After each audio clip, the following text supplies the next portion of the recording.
ॐ अज्ञानतिमिरान्धस्य ज्ञानाञ्जनशलाकया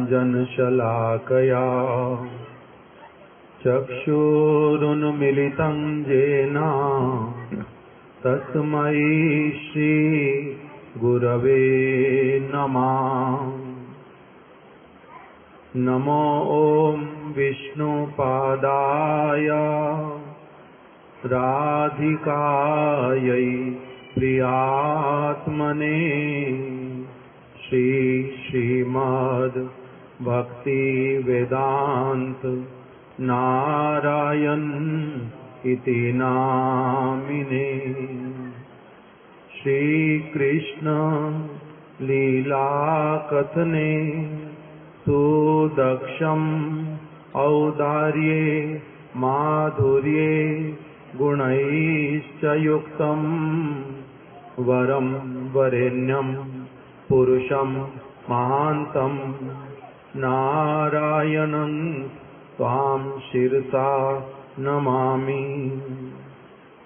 वाञ्छा कल्पतरुभ्यश्च कृपा सिन्धुभ्य एव च पतितानां पावनेभ्यो वैष्णवेभ्यो नमो नमः। श्री कृष्ण चैतन्य प्रभु नित्यानंद श्री अद्वैत गदाधर शिवासादि गौर भक्त वृंद। हरे कृष्णा कृष्णा कृष्णा हरे हरे, हरे राम राम राम हरे हरे।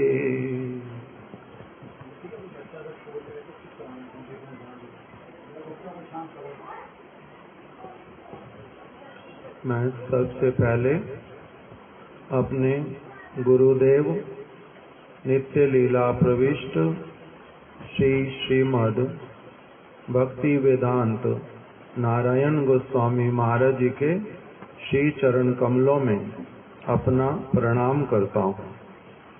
तत्पश्चात समस्त रूपानुग गुरुवर्ग और यहाँ पर उपस्थित समस्त भक्तों के चरणों में भी मैं अपना प्रणाम करता हूँ। आज शुभ एकादशी तिथि है। इसी उद्देश्य से, इसी उपलक्ष्य से ही हम लोग यहाँ पर सभी एकत्रित हुए हैं। आज एकादशी तिथि के साथ साथ में और भी एक विशेष महोत्सव है जिसको कहते हैं झूलन महोत्सव। ब्रज में स्थान स्थान पर झूले पड़ते हैं। उसमें राधा और कृष्ण को झूले पर बिठा करके सभी ब्रजवासी, विशेष रूप में सखियां राधा रानी की, वो आनंद महोत्सव मनाती हैं। इसलिए आज के दिन को बोलते हैं झूलन महोत्सव भी, एकादशी के साथ साथ में। कुछ दिन पहले तीज आई थी, हरियाली तीज कहते हैं उसको। उस दिन से ही ब्रज में झूले पड़ते हैं और ये ब्रज का एक बहुत विशेष महोत्सव है। बहुत प्रकार के झूले बनते हैं।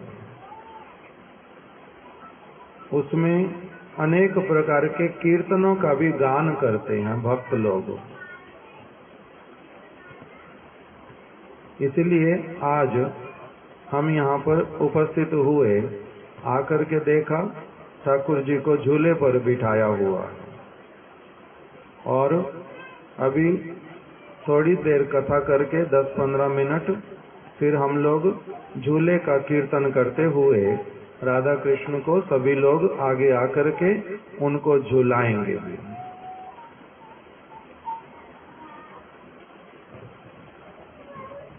जिस जगत में हम लोग रहते हैं, इस जगत को शास्त्रीय भाषा में बोलते हैं जड़ जगत।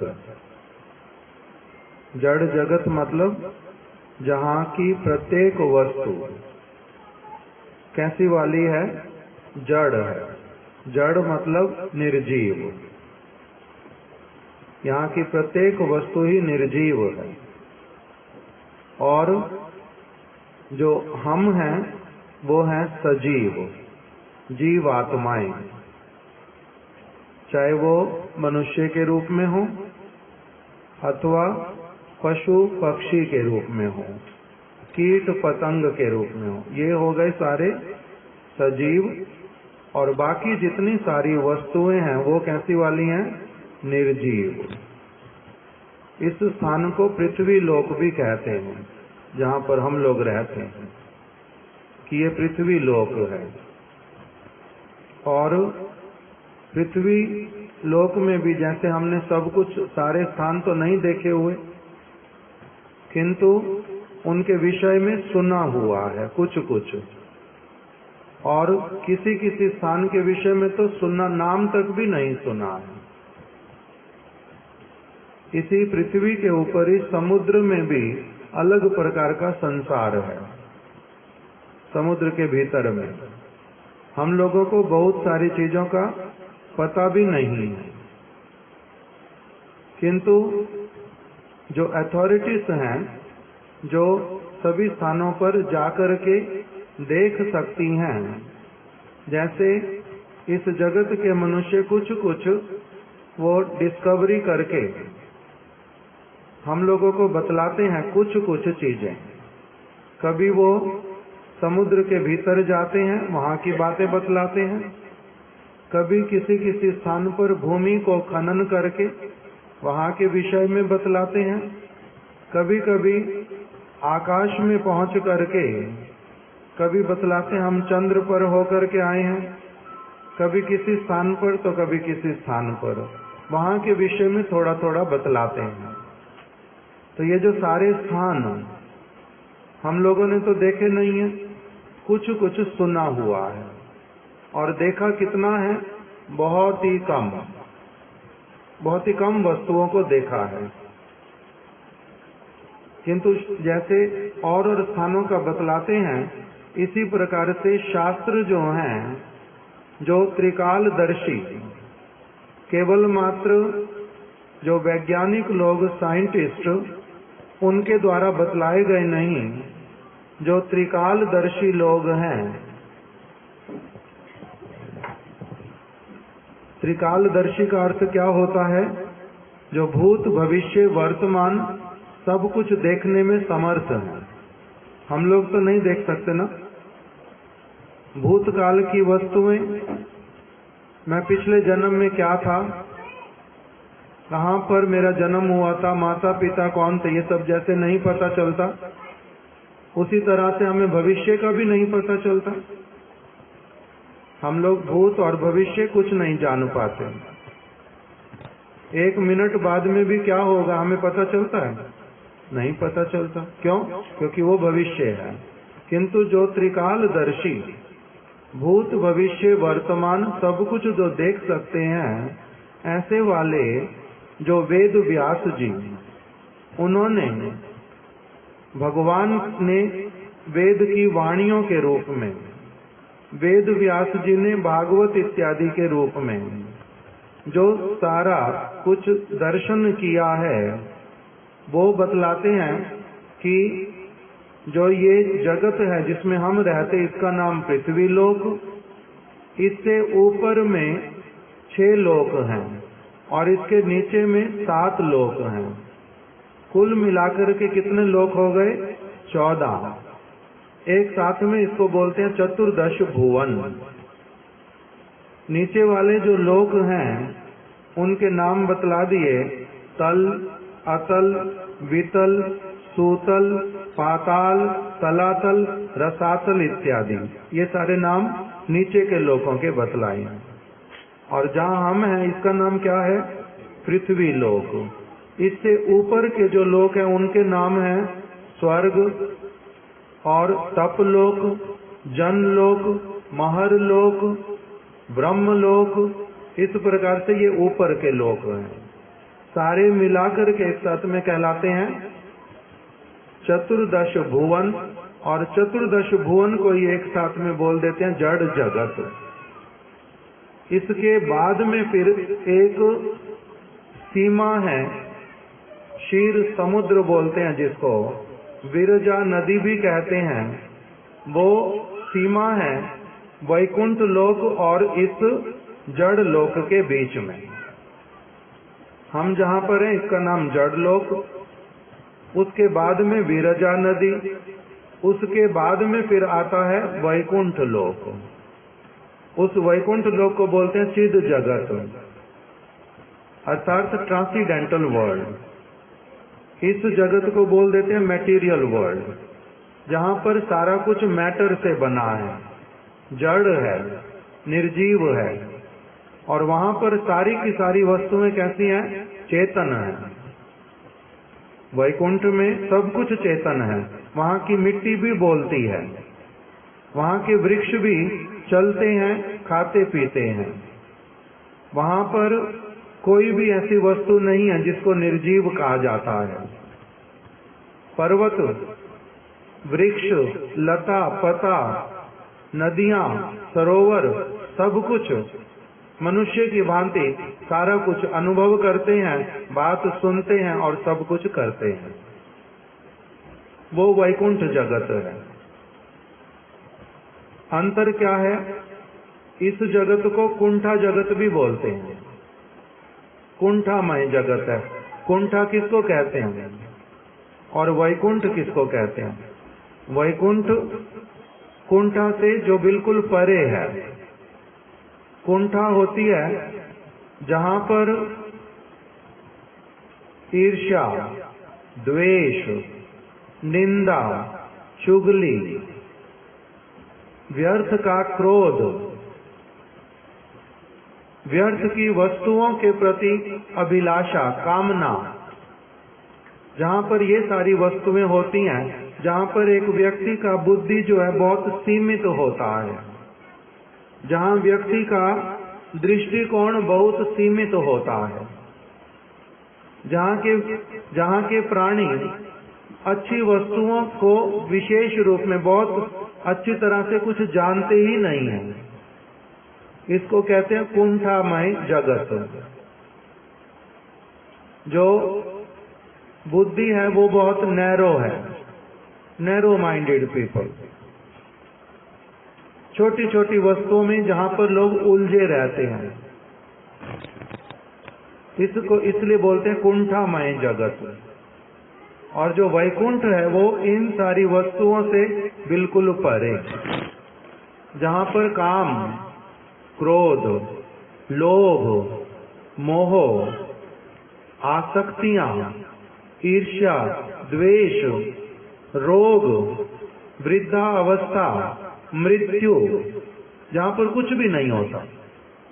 यहाँ पर कोई थोड़ा सा कुरूप होता है, कोई सुरूप होता है, किंतु अंत में सबकी गति फिर होती है एक जैसी ही। यहाँ मृत्यु है, वृद्धा अवस्था है, व्याधियां हैं, कष्ट हैं अलग अलग प्रकार के, उसी के बीच में बहुत थोड़ा थोड़ा सा सुख है, बहुत थोड़ा थोड़ा सा, और वो भी थोड़े समय रहने वाला। इसलिए इस जगत को बोल देते हैं कुंठामय जगत। और जो वैकुंठ है वहां पर कुंठा नाम की वस्तु है ही नहीं। जो व्यक्ति जिसमें थोड़ा सा भी कुंठा होता है वो वहां पर प्रवेश ही नहीं कर पाता, उसकी वहां पर एंट्री नहीं होती। जैसे यदि भारतवासी किसी व्यक्ति को जर्मनी जाना हो तो कैसे जा सकते हैं? भारतवासी कोई व्यक्ति है, वो जर्मनी जाना चाहता है, उसके लिए क्या करना पड़ेगा? पासपोर्ट बनाना पड़ेगा, फिर वीजा लगवाना पड़ेगा, उसके साथ साथ में और जो सारी फॉर्मेलिटीज हैं उसको पूरा करना पड़ेगा। तब आपको क्या मिलेगा? परमिशन मिलेगा, आप वहां जा सकते हैं। और फिर आपका बैंक बैलेंस होना चाहिए, टिकट खरीदने के लिए पैसे होने चाहिए, तभी आप वहां पर जा सकते हैं, नहीं तो नहीं जा सकते। किसी भी देश में, जर्मनी केवल नहीं, किसी भी देश में जाने के लिए इस प्रकार की जैसे सारी सुविधा चाहिए, सिस्टम को फॉलो करना पड़ता है, नहीं तो नहीं जा सकते। उसी प्रकार से वैकुंठ में जाने के लिए क्या करना पड़ता है? हम जिस जगत में अभी हैं, ये है कुंठामय जगत। जब इस स्थान पर ही, केवल पृथ्वी के ऊपर ही एक स्थान से दूसरे स्थान पर जाने के लिए कितनी तरह की चीजें पहले चाहिए, तब फिर दूसरे किसी स्थान पर वैकुंठ लोक, वहां जाने के लिए क्या चाहिए होगा? वहां की जो रिक्वायरमेंट वो अलग। रिक्वायरमेंट कौन निर्धारित करता है? हम भारतवासी, हम जर्मनी जाना चाहते हैं। रिक्वायरमेंट कौन बताएगा कि अगर आप जर्मनी जाना चाहते हैं आपके पास क्या क्या होना चाहिए? कौन बताएगा? जर्मनी की एम्बेसी बताएगी, जर्मनी की गवर्नमेंट इसको डिसाइड करेगी। हमारी गवर्नमेंट डिसाइड नहीं कर सकती। कहाँ की सरकार इसको निर्धारित करेगी? जर्मनी की। तो इसी प्रकार से वैकुंठ की जो सरकार है वो कौन है? भगवान। ऐसे तो सभी स्थानों के भगवान ही प्रभु हैं, कोई भी ऐसा स्थान नहीं है, चाहे वो जड़ जगत हो चाहे वो चिद जगत हो, सभी की सरकार जो है वो कौन है? स्वयं भगवान है। इसीलिए वहां की जो सरकार, वो भगवान, वो क्या कहते हैं कि यदि इस जगत के किसी व्यक्ति को इच्छा हो ऐसे किसी स्थान पर जाने की जहां पर फिर उसकी मृत्यु नहीं होएगी, फिर उसका जन्म नहीं होएगा, फिर उसको वृद्धावस्था नहीं आएगी, फिर कोई व्याधि नहीं आएगी, फिर कोई कुंठा नहीं होगी, जहां पर कोई कामना अपूर्ण रहेगी ही नहीं, जहां पर जो इच्छा करेंगे वो सब कुछ अपने आप मिलेगा। अगर कोई व्यक्ति उस स्थान पर जाना चाहता है, लोग चाहते नहीं है, बहुत सारे लोग एक स्थान से दूसरे स्थान पर शिफ्ट होना चाहते हैं। लोग ट्रांसमाइग्रेट होते हैं, नहीं होते हैं, अपनी आप से होते हैं। बहुत सारे लोग एक स्थान पर रहते हैं, उस स्थान से अच्छे स्थान पर अपना घर खरीदना चाहते हैं। किसी एक लोकेलिटी में रहते हैं किंतु उससे अच्छी वाली लोकेलिटी में शिफ्ट करना चाहते हैं। किस लिए? क्योंकि वहां पर अनेक प्रकार का सुख सुविधा होता है, क्लीनिनेस होती है, वहां के लोगों के संस्कार अच्छे होते हैं, वो छोटी छोटी चीजों में उलझते नहीं है, इसलिए जाना चाहते हैं ना। तो इसी प्रकार से जो व्यक्ति वैकुंठ जाना चाहता है उसके लिए क्या वस्तु निर्धारित की गई? कलयुग के जीवों के लिए बतलाया, यदि वहां पर जाना चाहते तब आपको क्या करना पड़ेगा? गोलोकेर प्रेम धन कृष्ण नाम संकीर्तन, हरि नाम संकीर्तन। जो वहां के लोग हैं, जो वहां की संपत्ति है, वो क्या है? जो अभी हम लोगों ने हरि नाम किया, यही हरि नाम ही क्या करता है? एक व्यक्ति को इस जगत से पूरी तरह से अपने साथ में ले जाकर के कहां पर पहुंचा देता है? गोलोक वृंदावन में। जैसे इस जड़ जगत में 14 स्थान बतलाए, उसी तरह से वैकुंठ में भी हजारों स्थान हैं। एक स्थान नहीं है वैकुंठ। वैकुंठ तो एक पूरे ट्रांसेंडेंटल वर्ल्ड का नाम बता दिया। जैसे मटेरियल वर्ल्ड का नाम क्या बता दिया? संसार, चतुर्दश भुवन। उसी प्रकार से वैकुंठ जो जगत है वहां पर हजारों स्थान हैं।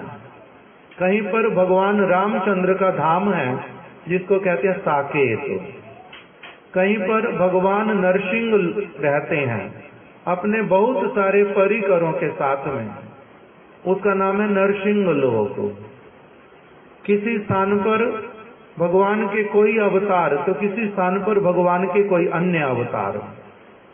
असंख्य अवतार हैं भगवान के, इसीलिए असंख्य लोक हैं वैकुंठ के अंतर्गत। उसी में ही फिर वैकुंठ में सबसे ऊपर जो स्थान, उनका नाम है गोलोक वृंदावन। उस गोलोक में 3 विभाग हैं। एक विभाग का नाम द्वारिका, दूसरे विभाग का नाम मथुरा, तीसरे विभाग का नाम वृंदावन, गोलोक वृंदावन। उसको अगर अलग करके बोलते हैं तो उसका नाम होता है गोकुल। एक द्वारिका, दूसरा मथुरा और तीसरे का नाम गोकुल, जहां पर श्री कृष्ण गो के साथ में रहते हैं। गोकुल अर्थात जहां पर गैयाएं हैं, जहां पर बछड़े हैं, बछड़ियां हैं, ये हो गया गोकुल। गैयाओं का कुल, बछड़ों का कुल, और जहां पर बछड़ियों का कुल बहुत बड़ा बड़ा विस्तृत होकर के रहता है, उसको कहते हैं गोकुल। दूसरा, जहां पर गोप और गोपियां रहती हैं, उन गैयाओं को, बछड़ों को पालने के लिए, उनकी देखभाल करने के लिए कौन रहते हैं? गोप और गोपियां। और फिर जहां पर केवल मात्र ऐसे सारे व्यक्ति रहते हैं, गो मतलब इंद्रियां, जहां पर सभी व्यक्तियों के आंख, नाक, कान, मुख, सारी की सारी उनकी बुद्धि, उनका मन, उनकी सारी वस्तुएं, सारा कुछ जहां पर वास्तविक रूप में गो इंद्रियों को देने वाले गोविंद के लिए जहां पर सब कुछ होता है, उसको कहते हैं गोकुल। तो वैकुंठ ये हो गया जड़ जगत जहां हम रहते हैं। और दूसरा लोक क्या बता दिया उसके पार में? वो है वैकुंठ। उस वैकुंठ का सबसे ऊपर वाला अर्थात सबसे श्रेष्ठ, जहां पर स्वयं भगवान रहते हैं, उनके अवतार नहीं।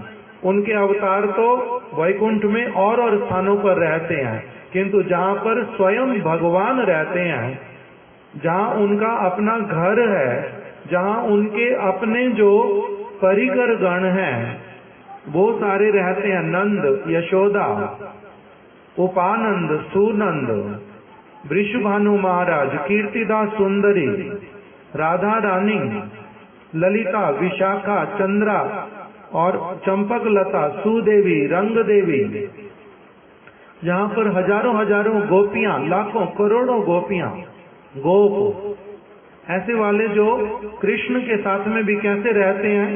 कृष्ण के कंधे पर चढ़ जाते हैं, कृष्ण को अपने कंधे पर चढ़ा लेते हैं, कृष्ण का जूठा खा लेते हैं, कृष्ण को अपना जूठा खिला देते हैं, कृष्ण से अपने चरण दबवा लेते हैं, कृष्ण के चरण दबा देते हैं। जहां पर किसी प्रकार का कोई भी संकोच नहीं होता, जहां भगवान अपने आप को भगवान नहीं मानते, जहां पर भक्त उनको अपने जैसा ही मानते हैं, उस स्थान का नाम है गोलोक, गोकुल, विशेष करके वृंदावन। और उसी वृंदावन में भगवान क्या करते हैं? इति दृक् स्वालीलाभिर आनंद कुंडे स्वाघोष नीमाजंतम आख्यापयंतम तदीये शितागेषु भक्तैर्जितत्वम पुनः प्रेमतस्त्वम शतावृत्ति वंदे। जहां पर भगवान क्या करते हैं? अनेक लीलाएं करते हैं।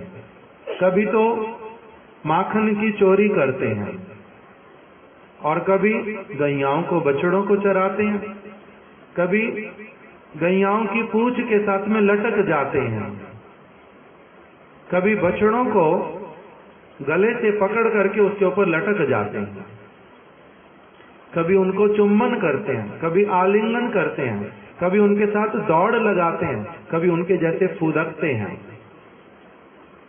कभी मयूर के साथ साथ में नृत्य करते हैं, सखा लोग भी एक साथ आ जाते हैं, कभी कृष्ण सखियों के साथ में होते हैं, राधा रानी के साथ में मोर मयूरी को देख करके वैसे वाला नृत्य करते हैं, कभी वृक्षों के ऊपर चढ़ जाते हैं और वहां पर पक्षियों के जैसे शब्द निकालते हैं। किसी स्थान पर एकदम से ऐसा वाला नृत्य करना प्रारंभ करते हैं सखाओं के साथ में। सभी लोग आनंदमय महोत्सव में डूब जाते हैं। कभी वन भोजन करते हैं, जमुना जी के पुलिन पर बैठ जाते हैं। जमुना जी का पुलिन जो तट है वो इतना सुंदर कि वहां पर सब समय धीर समीर प्रवाहित होता है। कदम्ब के वृक्ष अनेका अनेक, कहीं पर तमाल के वृक्ष, कहीं पर आम के वृक्ष, और शब्द जो सब समय वहां पर अपनी आप से मंद मंद ऐसा प्रतीत होता है वायु के साथ साथ में कि मुरली जो है वहां पर सब समय कूजती है, मुरली की ध्वनि सुनाई पड़ती है। वहीं पर ही कृष्ण कभी मानसी गंगा में, कभी यमुना जी के भीतर में जल विहार करते हैं। कभी माता यशोदा उनको बांध देती हैं, कभी नंद बाबा उनसे अपने जूते उठवाते हैं। सेवा कुंज में गोपियां उनको कहती हैं प्यास लगी, हमारे लिए जल लेकर के आ जाओ। और कभी उनको कहती हैं हमारे चरण दबाओ, हम थक गई हैं। कभी कहती हैं जाओ थोड़ी से पुष्प को चयन करके ले आओ और हमारे लिए हाथ में पहनने के लिए गजरे, गले में पहनने के लिए मालाएं, केशों में धारण करने के लिए सुंदर सुंदर छोटे छोटे जो कौन सा पुष्प जो मंगल आरती में बोलते हैं, श्री रूप मंजरी मालती माला, मालती के पुष्पों को चयन करके लाओ। बहुत छोटे बहुत सुंदर पुष्प। इस प्रकार से कृष्ण से अनेक वो सेवाएं करवाती हैं। इस स्थान का नाम पड़ जाता है सेवा कुंज, जहाँ पर सेवा करवाती हैं गोपियां उनसे, जहाँ पर भगवान सेवा करते हैं उसका नाम है वृंदावन। जहाँ का वृक्ष, लता, पता, समस्त प्राणी वो क्या करते हैं, वृंदावन के वृक्ष को मर्म न जाने कोई, जहाँ डाल डाल और पात पात पे राधे राधे होए। वहां पर लता, पता, जमुना जी की लहरें और समस्त जो मयूर, कोकिल, पपीहे, वो सभी भी राधे राधे का नाम जप करते हैं। ऐसा जो वृंदावन जहाँ पर कृष्ण क्या करते हैं, अनेक लीलाएं करते हैं। इति दृक स्वालीला भी, उसी में ही ये झूलन लीला, झूले पर बैठते हैं, राधा जी को मना करके लेकर के आते हैं, उनको अपनी पलकों पर बिठाते हैं और उनको क्या करते हैं, प्रेम रूपी रज्जू के साथ में झूले पर बिठा करके कृष्ण झूलाते हैं। कभी राधा जी कृष्ण को झूले पर बिठाती हैं, कभी सखियां राधा कृष्ण को बिठा देती हैं और झुलाती हैं, कभी कभी राधा और कृष्ण दोनों झुलाते हैं और सखियों को बिठा देते हैं झूलन में। इस प्रकार से जहाँ पर ये समस्त आनंदमय महोत्सव होते हैं, प्रत्येक दिन ही वहां पर महोत्सव, कृष्ण ही वहां पर सबके लिए वास्तविक रूप में महोत्सव, कृष्ण का दर्शन महोत्सव। इसलिए उनका अंग अंग सोना सरस सलोना, रस से भरा हुआ उनका प्रत्येक अंग, और सलोना, सलोना अर्थात ऐसे गड़ा हुआ सुघड़, जैसे सुनार सोने के आभूषणों को घड़ता है। लोग जो कुम्हार वो घड़े को घड़ता है, अलग अलग आकार देता है, और बढ़ाई लकड़ी का काम करने वाला अलग अलग प्रकार से लकड़ी के विचित्र विचित्र वस्तुएं बना देता है। उसी तरह से श्री कृष्ण सुघड़ सलोने, उनको जो घड़ा गया ऐसा वाला उनका आकार, उनका अंग प्रत्यंग अत्यंत सुंदर, जहां की प्रत्येक वस्तु सुंदर। कृष्ण के लिए बोल देते हैं कि वो कैसे वाले हैं। अधरम मधुरम पीतम वधुरम मधुरम, गोपी मधुरा गावो मधुरा, यमुना मधुरा वीची मधुरा, शयनम मधुरम सुप्तम मधुरम चलितम मधुरम, मधुराधिपतिर अखिलम मधुरम। जो वहां पर है उनका सब कुछ ही कैसे वाला है, मधुर से भी अति मधुर, चलना अत्यंत मधुर। सभी ब्रजवासी जब चलते हैं तो ऐसा प्रतीत होता है मानो क्या हो रहा है, वो नृत्य करते हुए जा रहे हैं। जब वो कुछ बात करते हैं तो ऐसा प्रतीत होता है कि उनकी कथा जो है वो क्या है, कथम गानम, गान कर रहे हैं, गीत गा रहे हैं। इसलिए सब समय वहां पर आनंदमय महोत्सव है। समस्त प्राणियों का सब कुछ, चाहे उनका रूप हो, चाहे उनके गुण हो, चाहे उनकी वस्तुएं हो, चाहे उनकी लीलाएं हो, चाहे उनका शरीर हो, उनके शब्द हो, उनका सब कुछ, सारा क्रिया, पनघट पर जाना, कुंज के भीतर में रहना, नंद भवन में आना, वन में विहार करना, गिरिराज गोवर्धन के ऊपर लीला करना, सारा का सारा कुछ क्या कहलाता है, एक साथ में अधरम मधुरम, मधुराधिपतिर अखिलम मधुरम, सब कुछ ही मधुर से भी मधुर।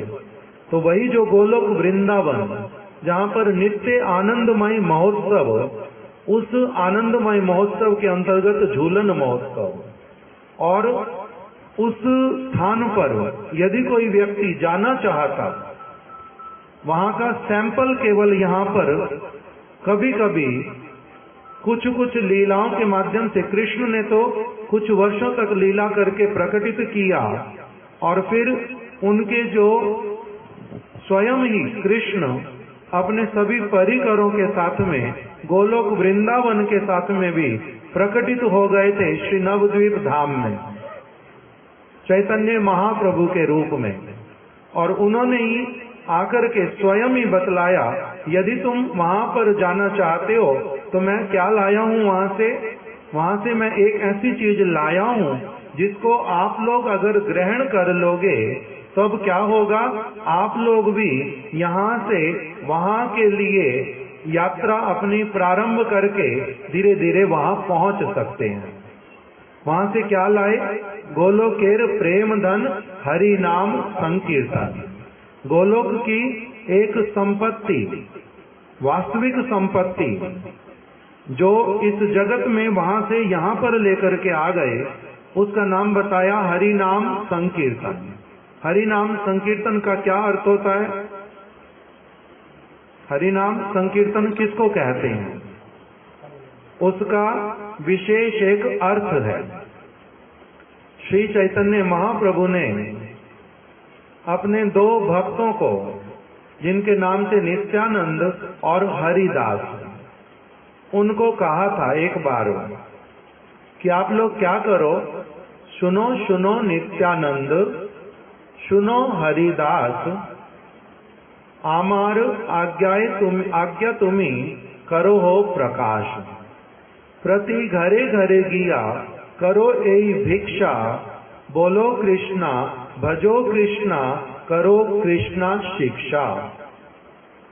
यहाँ वही आर ना बोलीबा बोलाईबा, दीवा अवसाने आसी आमारे कहीबा। हे नित्यानंद, कौन बोल रहे हैं? श्री चैतन्य महाप्रभु नवद्वीप धाम में वो बैठे हुए हैं और वहीं पर ही दो भक्तों को, एक का नाम श्री नित्यानंद प्रभु, दूसरे का नाम श्री हरिदास ठाकुर, ये बहुत प्रधान विशेष भक्त हैं। इनका बड़ा अद्भुत चरित्र है। हरिदास ठाकुर सारा दिन, सारी रात, सारा जीवन यही हरे कृष्ण महामंत्र का जप करते थे। 23 घंटे लगभग 3 लाख हरि नाम करते थे। हरे कृष्ण महामंत्र एक बार हम बोलते हैं पूरा तो हरे कृष्णा कृष्णा कृष्णा हरे हरे, हरे राम राम राम हरे हरे। ऐसे करके एक बार ये पूरा बोल दिया। ऐसे 108 बार जब बोलेंगे तब इसको कहते हैं आपका एक माला करना पूरा हुआ। ऐसे फिर 16 माला, 64 माला, 64 माला को भी 3 बार जब कर लेते हैं तब हो जाता है, कितने माला हो गई? 64 192। 3 बार जब ये कर लेते हैं 64 मालाएं, तब उसको एक साथ में बोलते हैं कितना नाम हो गया? 3 लाख। 64 माला में 1 लाख नाम होता है, 16 माला में 25,000 नाम होता है। तो जैसा भी हो, तो वो 3 लाख नाम करते थे। उसमें उनको समय कितना लग जाता था? लगभग 22.5 घंटे। और 22.5 घंटे नित्य प्रति ये वाले नाम जप करते थे माला के ऊपर। कितने समय तक? 1 दिन, 1 महीना, 1 साल, 10 साल, 50 साल, आजीवन उन्होंने व्रत लिया। आजीवन क्या करूंगा? हरि नाम करूंगा। कितना? 3 लाख।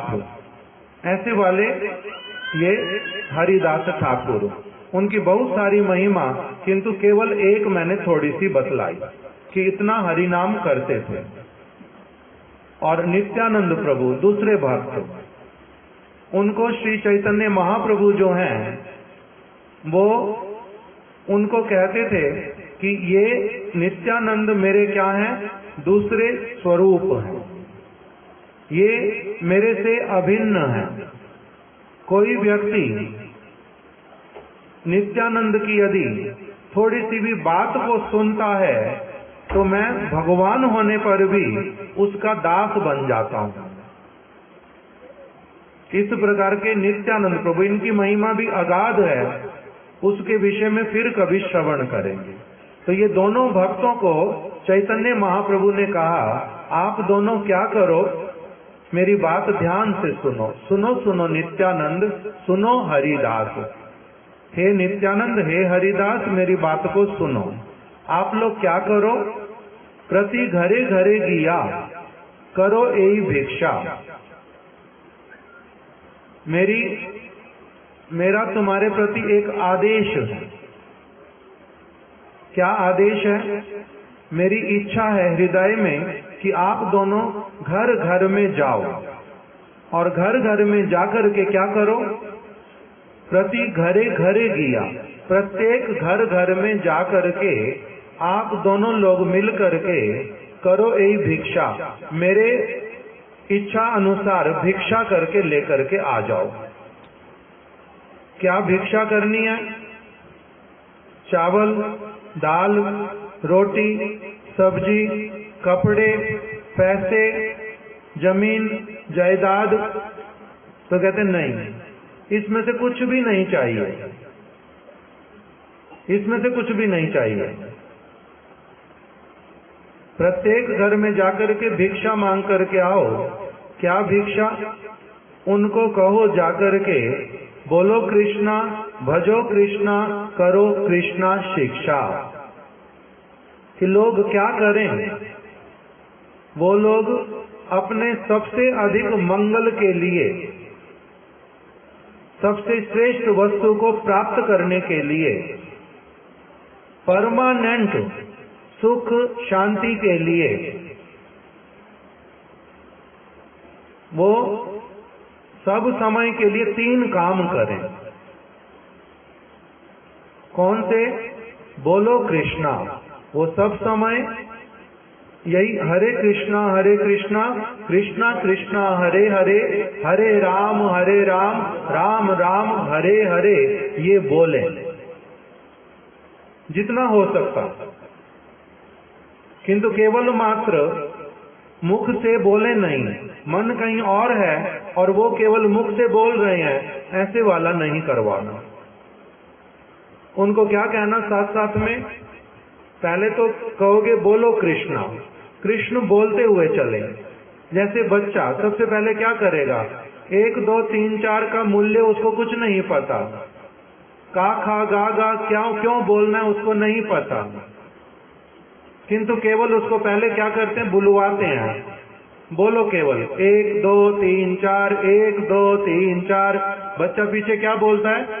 1 2 3 4। किंतु इसके द्वारा वो कुछ सीख रहा है, उसके द्वारा उसका कुछ काम बनेगा बाद में, इसके द्वारा उसकी बुद्धि विकसित होएगी, इसके द्वारा उसका जीवन यापन होएगा, इसके द्वारा अपने मन की बात समझा पाएगा, इसके द्वारा दूसरे की बात समझ पाएगा। उसको अभी कुछ भी नहीं पता, केवल क्या करता है? पहले वो बोलता है। तो इसलिए क्या कह दिया? पहले क्या करें? वो बोलो कृष्णा, कृष्ण का नाम बोलें। कब तक बोलना है? सब समय के लिए बोलो कृष्णा।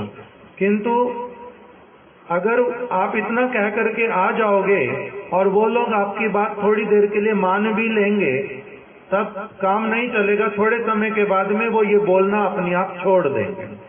ये ऐसे वाला संकीर्तन अगर उनको करवाओगे तो वो संकीर्तन ये वाला थोड़े समय बाद अपने आप छोड़ देंगे। फिर उसके साथ में दूसरी बात उनको बतलाना, बोलो कृष्णा, भजो कृष्णा, कृष्ण का भजन करो। कृष्ण का भजन क्या होता है? फिर कृष्ण का नाम बोलना ये समझ आता है, कृष्ण का भजन क्या होता है?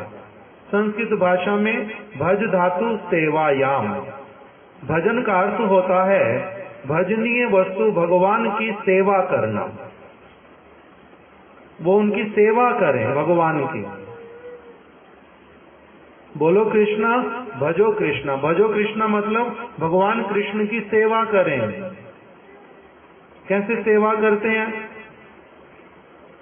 फिर वो अगर ये पूछेंगे भगवान की सेवा कैसे करें, तब उसके विषय में बतलाना कि वो भगवान के विषय में सुने, श्रवणम, कीर्तनम, विष्णु स्मरणम, पाद सेवनम, अर्चनम, दास्यम, सख्यम, आत्मनिवेदनम। भगवान की सेवा करना मतलब भगवान से प्रेम करना, प्रेम के साथ में उनकी सेवा करना। जैसे एक माता अपने बालक की करती है, एक मित्र अपने मित्र की करता है, एक प्रियतम अपनी प्रियतमा की अथवा प्रियतमा अपने प्रियतम की करती है। जिस प्रकार से प्रेम पूर्वक उनकी सेवा करते हैं, उस प्रकार से सेवा करना। अगर भगवान की सेवा ना करे कोई, कैसे सेवा करते हैं? नाम तो केवल कहां से बोलेंगे? मुख से। सेवा किससे करते हैं? हाथ से, मन से, आंखों से, कान से, पैरों से, सब प्रकार से भगवान की सेवा करना। फिर ये सेवा के लिए क्या करना पड़ेगा? सेवा थोड़ी बहुत मैंने अपनी आप से समझ ली और वो कर दी, तो कहते नहीं, तीसरी चीज उनको बोलना, करो कृष्णा शिक्षा। कृष्ण ने अपनी आप से जो उपदेश दिए हैं उसके विषय में शिक्षा प्राप्त करना। कृष्ण ने अर्जुन को उपदेश दिए, वो भगवत गीता के अंतर्गत सारे आ जाते हैं। कृष्ण ने उद्धव जी को संदेश दिए, उद्धव जी को उपदेश किए, वो भागवत में आ जाते हैं।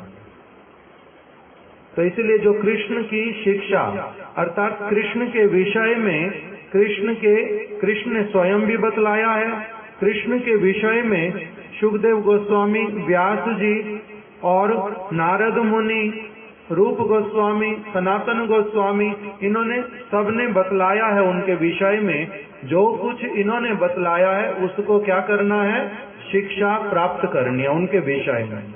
कृष्ण रहते कहाँ पर हैं? गोलोक वृंदावन। कैसे पता चला हमारे को? कैसे पता चला? उनके भक्तों ने बतलाया, वो वहां रहते हैं। कृष्ण ने अपने आप से क्या बतलाया, मैं कहाँ रहता हूं? उन्होंने कहा नाम बशामी वैकुंठे, मैं वैकुंठ में नहीं रहता, गोलोक वृंदावन में नहीं रहता। नाम बशामी वैकुंठे, मैं वैकुंठ में नहीं रहता। नाम योगिना हृदयेषु, नहीं मैं योगियों के हृदय में रहता हूं। मद भक्ता यत्र गायन्ति, मेरे भक्त लोग जिस स्थान पर मेरे गुणगान गाते हैं, मेरे को पुकारते हैं, मैं वहां पर वास करता हूं। तत्र तिष्ठामि नारद, हे नारद मैं वहां पर वास करता हूं। मेरे को अच्छा क्या लगता है, कृष्ण को अच्छा क्या लगता है, उसके लिए उन्होंने अपने मुख से बतला दिया।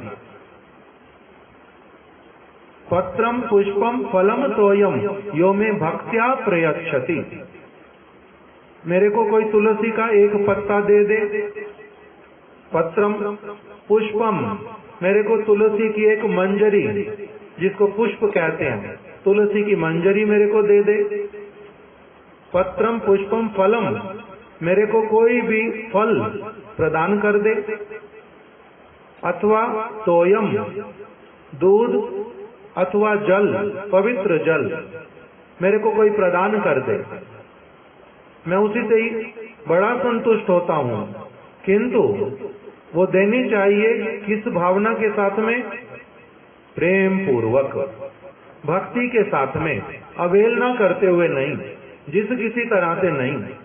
मेरे को किसी चीज का अभाव नहीं है मेरे पास सारा कुछ ही, मैं तो भगवान हूं, सारी वस्तुएं मेरे से ही प्रकटित होती हैं, मैं प्रभु हूं, मेरे को किसी वस्तु का अभाव नहीं है।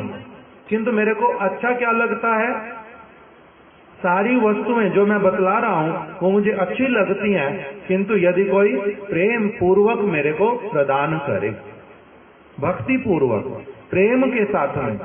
प्रेम कहां से आएगा मेरे प्रति?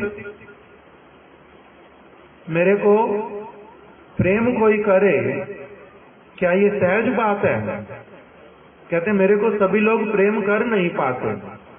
क्यों?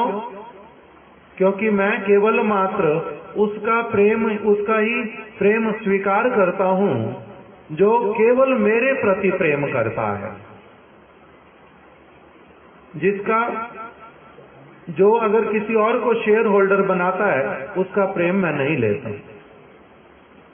तो ये सारी बातें भगवान जो अपने विषय में बतलाते अथवा उनके भक्त बतलाते, इन सारी बातों की शिक्षा प्राप्त करना। जब तक ये सारा कुछ सुनेंगे नहीं, भगवान के विषय में शिक्षा नहीं होएगी, तब फिर उनकी सेवा नहीं कर पाऊंगा प्रेम पूर्वक। प्रेम आएगा कहां से? हृदय में। प्रेम आता है भगवान का प्रेम भगवान के भक्तों के हृदय से। जिनके हृदय में प्रेम है उनसे ही मेरे को भी क्या मिलेगा? भगवान के प्रति प्रेम मिलेगा। तो इसीलिए महाप्रभु ने कह दिया, नित्यानंद प्रभु, हरिदास, तुम दोनों क्या करो, स्थान स्थान पर जाकर के ये हरि नाम संकीर्तन, इसका नाम हरि नाम संकीर्तन। तीन चीजें एक साथ जहां पर मिलती हैं उसको बोलते हैं हरि नाम संकीर्तन। जहां पर क्या होगा? भगवान को पुकारा जाएगा, भगवान की सेवा की जाएगी और जहाँ पर भगवान के विषय में शिक्षा प्राप्त करेंगे। एक साथ में जहाँ पर तीनों चीजें चलती हैं उसका नाम क्या होता है? हरि नाम संकीर्तन। यही करने के लिए कहा। नहीं तो अगर कोई एक चीज करेंगे, शिक्षा प्राप्त करेंगे, सेवा नहीं करेंगे, शिक्षा फलकारी नहीं होती, वो केवल मौखिक शिक्षा रह जाती है। जहाँ पर केवल सेवा करेंगे, शिक्षा प्राप्त करेंगे नहीं, हरि नाम करेंगे नहीं, वहां पर भी फिर सेवा जो है कुछ समय बाद छूट जाती है, उत्साह नहीं रहता उसमें। जहाँ पर हरि नाम वो भी छूट जाता है, केवल हरि नाम होने से भी छूट जाता है। इससे तीनों चीजें एक साथ में जहाँ मिलती उसका नाम क्या कह देते हैं? हरि नाम संकीर्तन। ये कहाँ से आया? गोलोक वृंदावन से। गोलोकेर प्रेम धन, जो सारी बातें हम सुन रहे हैं ये इस जगत की नहीं है। कृष्ण नाम इस जगत का नहीं है, वैकुंठ की बातें हैं ये सारी। कृष्ण की सेवा कहाँ पर होती है? गोलोक वृंदावन में। वहां की सेवा यहाँ प्रकटित होएगी। कैसे? हरि नाम संकीर्तन से। तो इसलिए हरि नाम संकीर्तन करना अर्थात हरि का नाम पुकारना, हरि की सेवा करना, हरि के विषय में शिक्षा को प्राप्त करना, एक साथ में इसको बोलते हैं हरि नाम संकीर्तन। और ये वहां की संपत्ति है, वहीं के स्वयं भगवान ही इस पृथ्वी पर लेकर के आए उन लोगों के लिए जो क्या चाहते हैं, जो इस जगत से गोलोक वृंदावन में अपने आप को अर्थात अपनी आत्मा को, ये शरीर तो हमारा है ही नहीं, ये तो निर्जीव है, हम सजीव हैं आत्मा। अगर हम अपने आप को प्रमोट करना चाहते हैं गोलोक वृंदावन में, तब क्या करना पड़ेगा? हरि नाम संकीर्तन। इसलिए बोलते हैं ये गोलोक की संपत्ति है, हरि नाम संकीर्तन। उसी में सब समय महोत्सव हैं, कभी झूलन महोत्सव, कभी चंदन यात्रा, कभी दामोदर मास, किसी समय होली लीला, किसी समय कुछ तो किसी समय कुछ। इस प्रकार की समस्त ये ब्रज की लीला, गोलोक वृंदावन की लीला। श्री हरि नाम संकीर्तन की जय। एकादशी तिथि में हरि नाम संकीर्तन करने का विशेष नियम बतलाया। इसीलिए हम लोगों ने कुछ अभी कीर्तन किया, थोड़ी बहुत कुछ कथा सुनी, एक साथ में इसका नाम क्या है? हरि नाम संकीर्तन।